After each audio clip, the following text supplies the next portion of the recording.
Well, it's midsummer, and so around here, that means it's time for the native bee balm to be in bloom. Literally none of the pollinators can resist that wonderful, deep, wildflower aroma of native bee balm. It's also got a fantastic landing pad.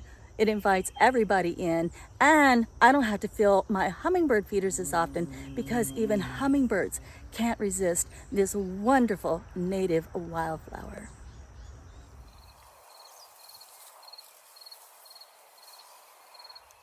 So normally with bee balm, with the native bee balm, which they call Monarda fistulosa, I would be making my insect repellent like I did last year, and I'll put up a link to how I made that.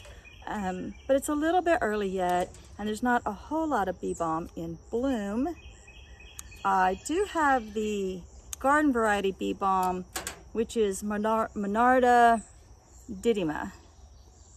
But that bee balm is in red, and bees don't really see in the spectrum of red, so you don't get a lot of pollinators. You get very few pollinators on that garden variety, and this is the variety that you get so many pollinators on. And it's also got that wild, rugged wildflower scent that is excellent for repellent. I think most people make a mosquito repellent out of it, but I make this repellent because well, for one, my daughter has very sensitive skin, and so she's coming down, and all of this should be in bloom by then, and she and I are going to make some more of this organic insect repellent for her delicate skin, and so I'm going to teach her how to make it while she's here.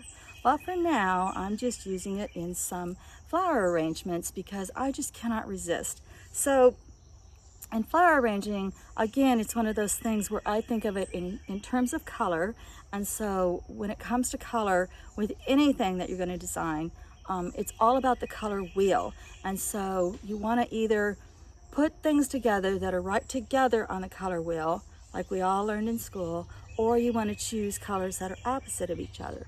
Well, yellow and purple happen to be opposites on the color wheel, and that's why they look so amazing together. One thing is that yellow attracts your attention. As soon as you see yellow, you look right at it, and then the purple holds your attention. But then if you put just yellow and purple together, it's so vibrant that it feels chaotic, and so you have to tone it down. So you can tone down the purple with something like green. And so with bouquets with these vivid colors like this, I love to add some green to it because it's just a beautiful complementary color. And this just happens to be lemongrass. And so this is a brown-eyed Susan, nodding thistle. Nodding thistle is the kind that bends down. I love thistle. I let it grow everywhere for my pollinators. And so I have lots of thistle, and the storm knocked down a big branch of it today. And so I managed to save it by trimming off some of the nodding thistles.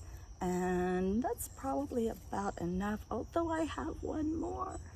One more is probably too much. Yeah, one more would have been too much. All right, so we just sat here and we talked about bee balm, one of my absolute favorite wildflowers. My favorite flower is actually a zinnia, and I plant tons of those every year. I'm just not getting into cosmos, but the native bee balm is just such an amazing plant. If you have a chance to grow it and you want pollinators in your yard, that's the flower that I suggest for you. And like I said, I'll link my video to how to make the organic insect repellent. All right, you guys. That smells so amazing. Here, smell. It smells like lemon mint. Much love and light. Blessed be.